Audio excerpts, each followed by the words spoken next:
Hi guys, how's it going? Welcome to our session where Azure Functions and upstream. We have here, my name is Melony. I'm hereby with Sebastian and Shreya as well as Lily. We are part of Azure Functions product group.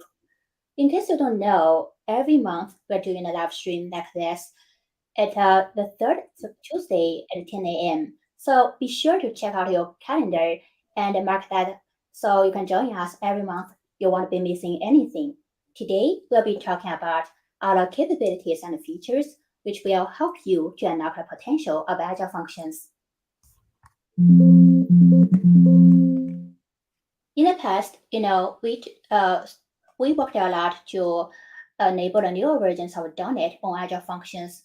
So most of our customers, they using Agile functions is because the capabilities about event-driven build serverless applications. One of the biggest challenges about serverless is observability. Therefore, we've been working a lot to improve the observability, especially on the application level. So a lot of things we've been doing past available in the in-process Agile functions, we're trying to bring that full parity to isolated worker. Some of capabilities available, and we already released a new package, which is currently in public preview. You can check out NuGet to download it and give us some feedback so we know if that works for you. Of course, our goal has been bring the full parity to between in-proc and isolated. We also want to make it better. Therefore, if you have any feedback, just create an issue on a .NET language worker repository, and we'll help you. So compared to other clouds, we have a lot of capabilities, especially to help our developer experience. Therefore, for app insights, if you're using Visual Studio, they also have a NuGet package for so you can install SDK with Visual Studio. Then you can do your local debugging and to know what's going on in your application. And when it comes to isolated worker, you can also use our NuGet package. Then therefore you have the end-to-end experience from developer in the loop to until you publish to the cloud. Basically, this is the end-to-end experience to help you know what's going on with your serverless application. Most of our customers love about .NET functions is because isolated, we actually have a more .NET native programming model. So when it comes to programming experiences, a lot of our .NET developers, in the past, you have a lot of features you love about, like dependency injection, like middleware. Basically, using our .NET isolated worker, it gives you more natural behavior so you can incorporate with Azure functions. And for you, we also have some new capabilities coming out. It's called SDK type binding. So imagine in the past, when you're working with any triggers and bindings, in a way, declaratively, you need to write in a file. But using this capability, you can also pass them. For example, if you're using for different triggers, like a blob trigger or bindings, you can pass directly the blob client into functions signature, where actually help you break the limits, go beyond than the built-in blob triggers. Basically, that helps you to streaming the data and also to be able to process the blob in a larger size than ever before.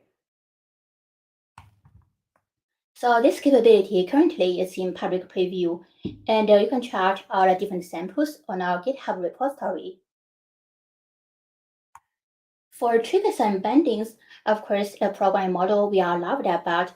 So here we have Shreya. We also talk about our triggers and bindings new extension bundle, as well as some other capabilities will be coming up.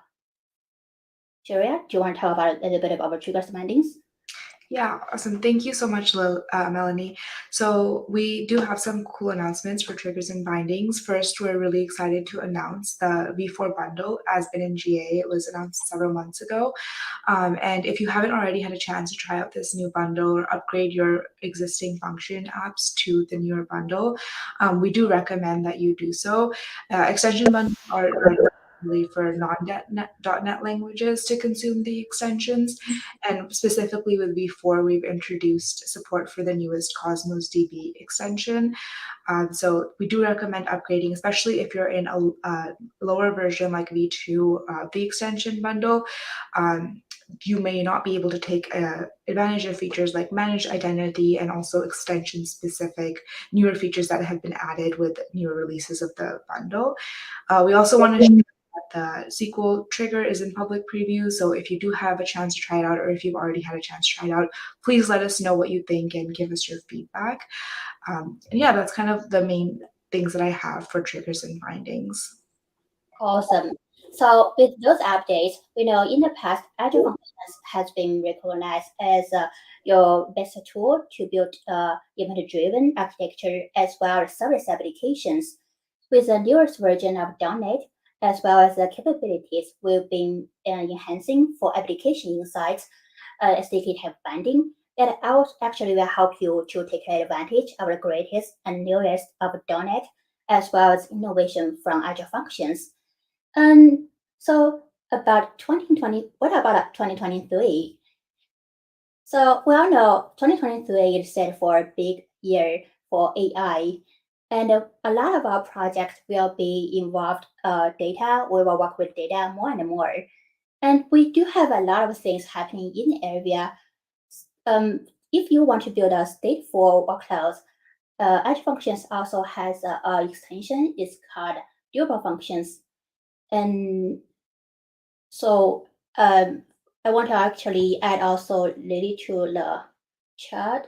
Yeah, I can go ahead and actually take it from here as well for durable. So if you do use durable functions, so yeah, we do have some new announcements as Melanie stated. And you're probably also familiar with Azure Storage, which is the default storage provider that durable function uses to store the state information. And there are certain limitations when it comes to Azure Storage that prevent it from enabling certain scenarios like those requiring high throughput or decoupling with Azure Cloud as well.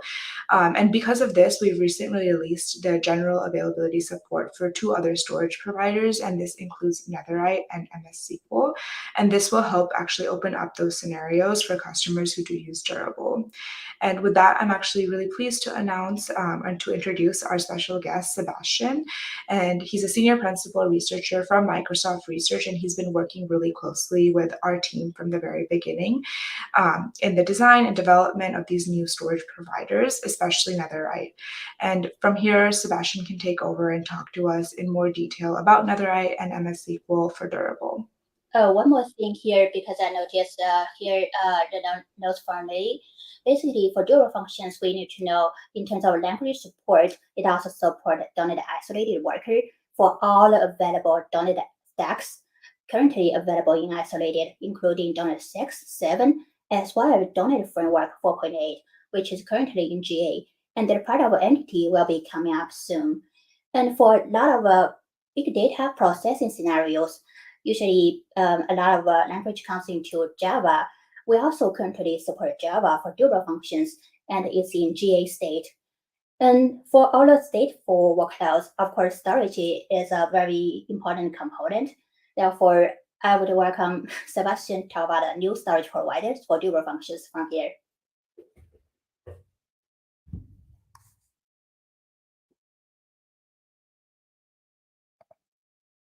Oh, Sebastian, I think you're on mute. Yeah. Hi. Thanks for having me on the stream. I am excited to tell you more about the durable backends we just shipped.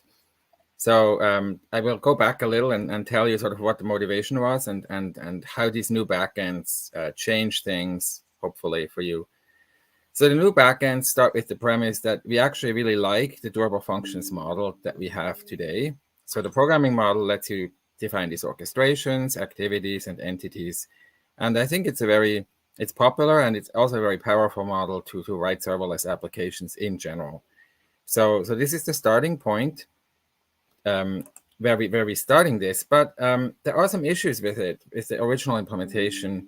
There's a lot of room for improvement when it comes to scalability, efficiency, cost, data management, and deployment options. So we want to keep improving this, even if there are significant changes required to the engine that drives it. And the solution is to change the backend. So instead of saying, okay, we're building something completely new, we're keeping the programming model because we already know this is a good way to write applications. But we're adding new deployment options by adding backends that work differently and that represent data differently in storage. This means we can make these changes that we need to get certain properties without having to change the applications. So the reason why this works is durable functions already starts with this concept of task hub. So this is really the mental model the programmer has when they build applications in durable functions, which means that the state of the orchestrations and their entities is stored in the storage in the form of like instance states. Conceptually, this is a table, or you have messages which are in queues. And in the past, this was all pretty directly mapped to storage. But all of this state is being persisted in storage so that when you stop your application and then restart it, it resumes where it was, and all the orchestrations and all the messages are reliably delivered. Now, the interesting thing here is that even though conceptually these are tables and queues, it doesn't mean that we actually have to represent them as tables or queues in the storage. And that's really where the opportunities are for innovating in the backend. So in the original backend, what happened is we take this concept and we map it directly. So we take the instance store and it becomes an Azure storage table. We take these queues and they become Azure storage queues. And then we also need some additional blobs, for example, for very large messages, the tables can't hold them and things like that. So if you have used durable functions in the past, this is what you have been using, and you're probably somewhat familiar with these, since you can actually go into storage and look at these queues and you can look at these tables.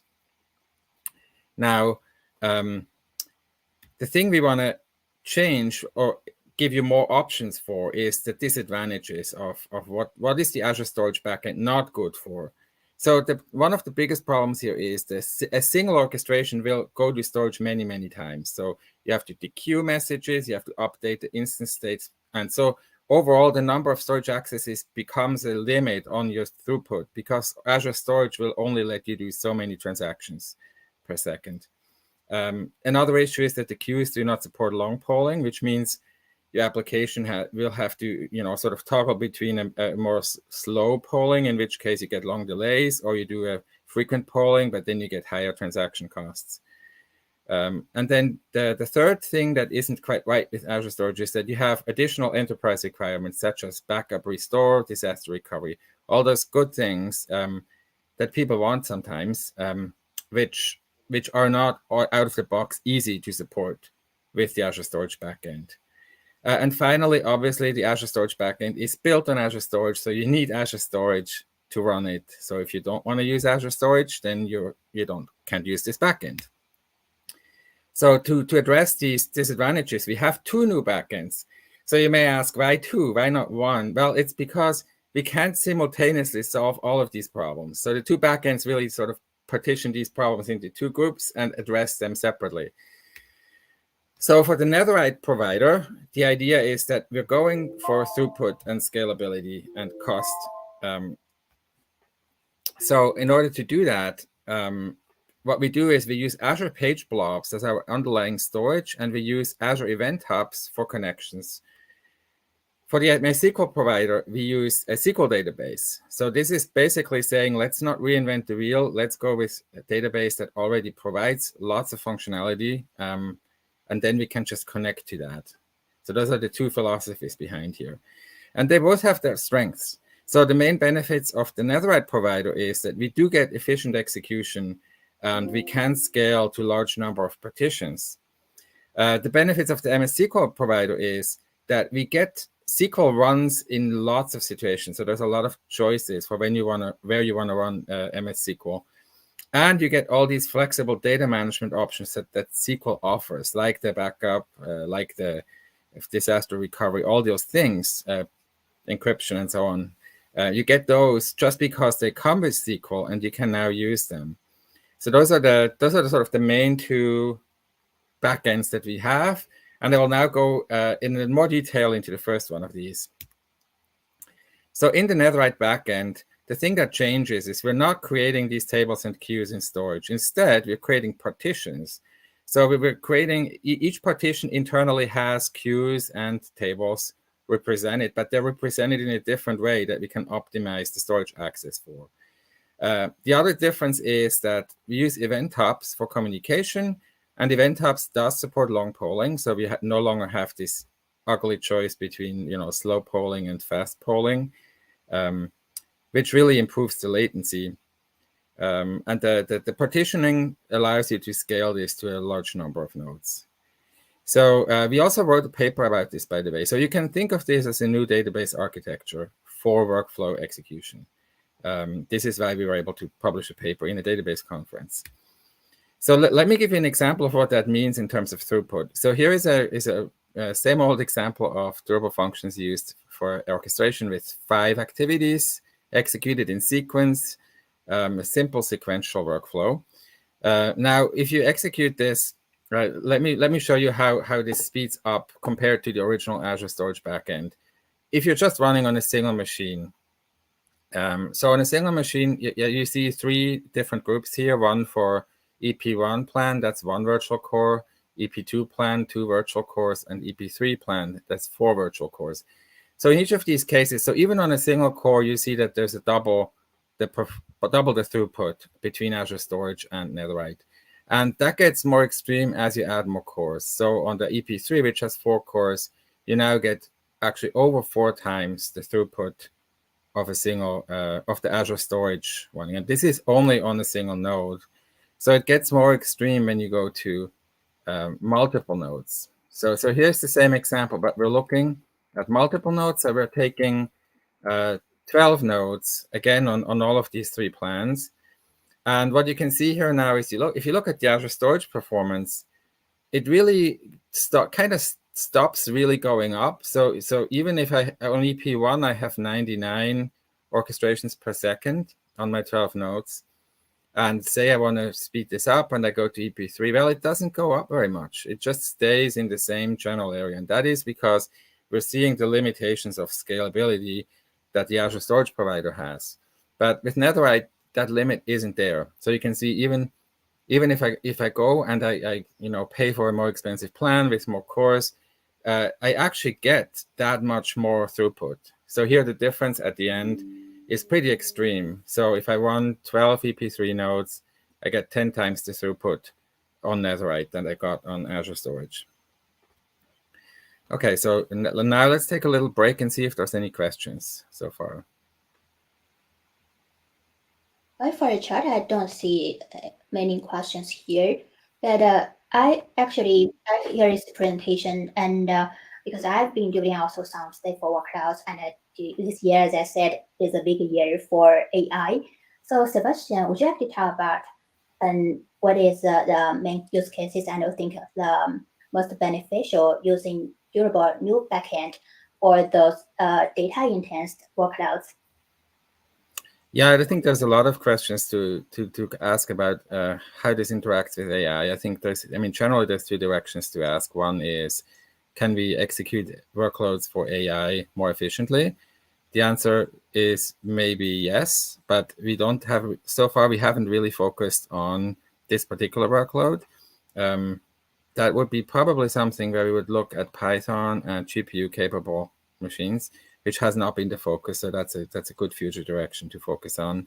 The other question is, what happens when we replace the programmers with AI, which is something that will come at some point. In that case, I would say the connection to this work is that in a way, what AI has to do is similar to what programmers have to do. They have to be able to write simple programs to achieve the desired effect. So if you make it more easier for humans to write these programs, you actually also make it easier for AI to write these programs. So in a way, this is not all that different, I think, in the future than it is today. Yeah, those are the things most fascinating in our technology world. So one thing also I would be very interesting to know is about durable functions. Is usually our customers choose durable functions is because it's nature of serverless, as well as the capability, amazing scalability to build a stateful workloads. Yeah, I would say so. Compared to other capabilities we had before with the Azure storage, the new backend, what do you think? What are the major benefits brought to this scenario? I think that bring I mean, for Netherite, like I said, there's data the major thing is data management and efficiency. So for SQL backend, you have your data management options are just so much better, and especially for enterprise situations where people already have SQL databases and have a lot of policies in place for how data is managed in those databases. I think adding bringing a SQL provider for durable functions allows you to treat your durable function state the same way as you treat all the other state in your application. This is for people who use SQL already. For people who are not into SQL, like say more than NoSQL type of applications, I think the real benefit of Netherite is improving the efficiency, because in the end, you really care how much money you have to pay for the nodes that execute your workload. And the big promise of serverless has always been that you only pay for what you use, and that should bring the cost down. But if it costs a lot to just do very basic things, then that is much less attractive than if you can really bring down that cost. And I think the future of serverless really needs to be about bringing that efficiency down. That's sort of where, like, getting things to run more and more efficiently for less and less money, with the same guarantees, with the same comfortable programming model. Yeah, SQL Server is actually a major business at Microsoft, and we know we have millions and even billions of customers on the planet, working with SQL Server. And I can't wait to hear more about how that would work as a backend for durable functions. Would you like to tell us a little bit more about this? Okay. So the MS SQL backend. So the idea here is really simple. As I said earlier, the idea is to not invent anything new, but just map it into what we know in SQL. So we take all these queues and these tables, these instance tables, and we represent them by relational tables in a schema like you do in a relational database. And things become pretty straightforward in the sense that all our data is in the database. Our workers connect to this database and just pull the work to do.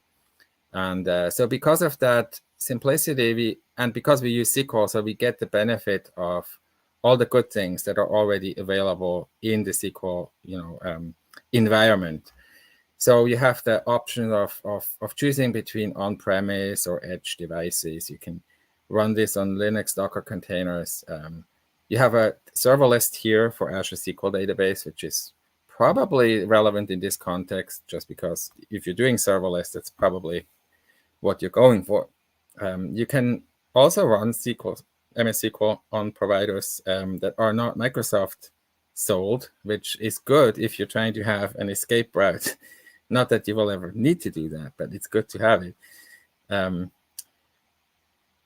And then there is the support for Kubernetes, which I think is another sort of direction in which serverless is going.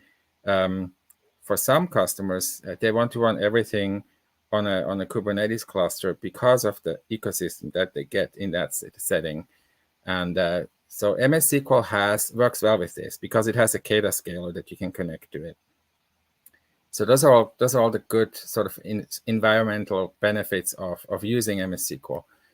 And then, of course, we have the concrete benefits of the features that come with MS SQL. So this would be mainly about the data management, which means you have the data portability. You can migrate your task hub contents. You can back them up. You can write queries for your application state, which is very nice. So if you use our other backends, then you have to use our query API to get the data. If you use MS SQL, you can just use SQL queries, which has a lot of flexibility. And there's also the multi-tenancy story, which works pretty well here. So if you're already using MS SQL and you have other databases, then you can, co-locate this. You can get this all managed together. And another thing that I think is interesting here is integrations. So because we have it's pretty transparent as an architecture. So we have these stored procedures, and the schema. So you can actually go and you can add your own integration logic if you want to do other things with the durable data that is in SQL. So that's also a cool feature there. Yeah. So to get to the conclusion, so I haven't really shown you how to use these new backends, but it is not difficult. So I really encourage you to try them out to see if they work for you.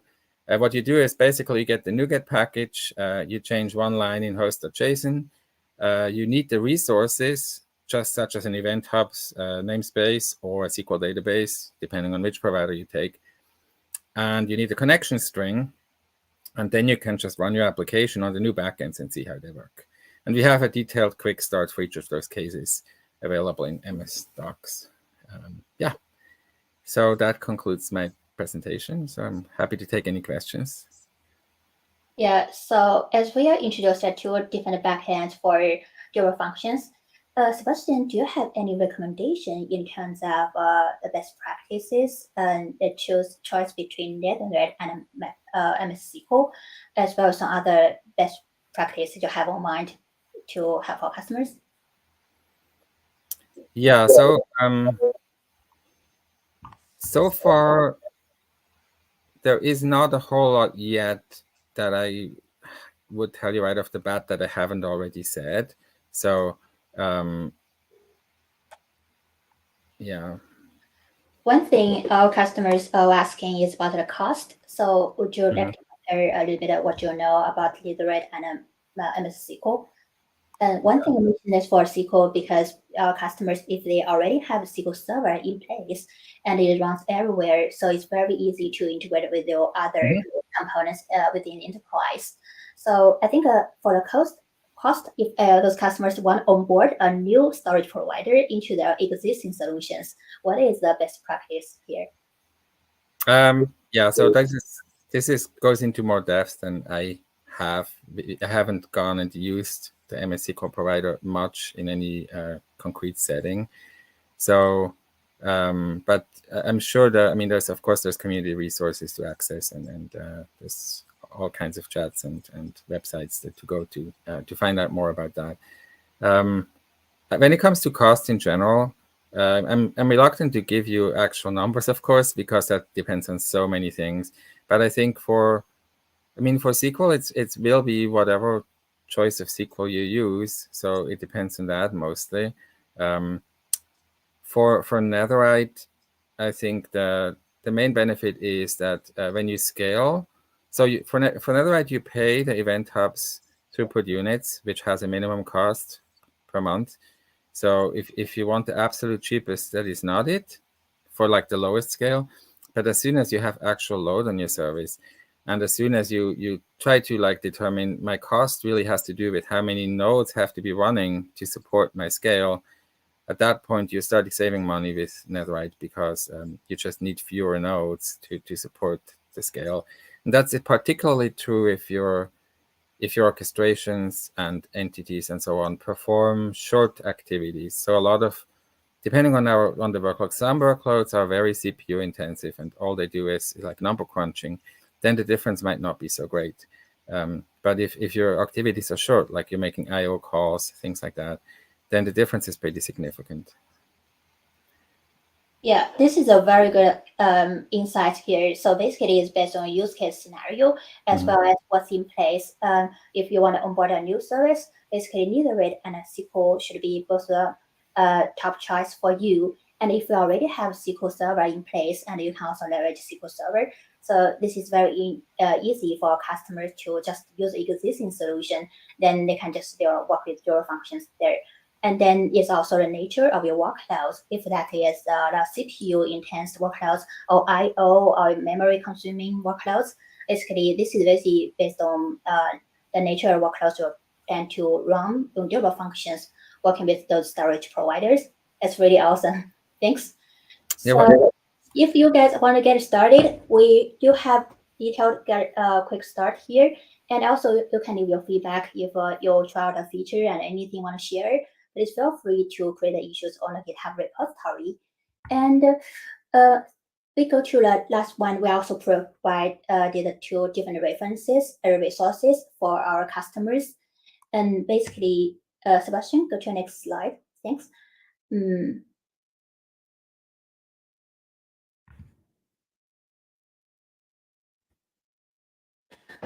Today, we did our Jupyter backend deep dive. So basically, if you are new to Azure Functions, we do have documentation here to help you get started. So the AKA link here is help you to get started. First thing to work with Azure Functions. Thanks, George, for the content. And if you want to also learn more about durable functions, there's a AKA link here is about durable functions. Will help you get started. And it supports different languages. We have tutorials for each language supported for durable functions.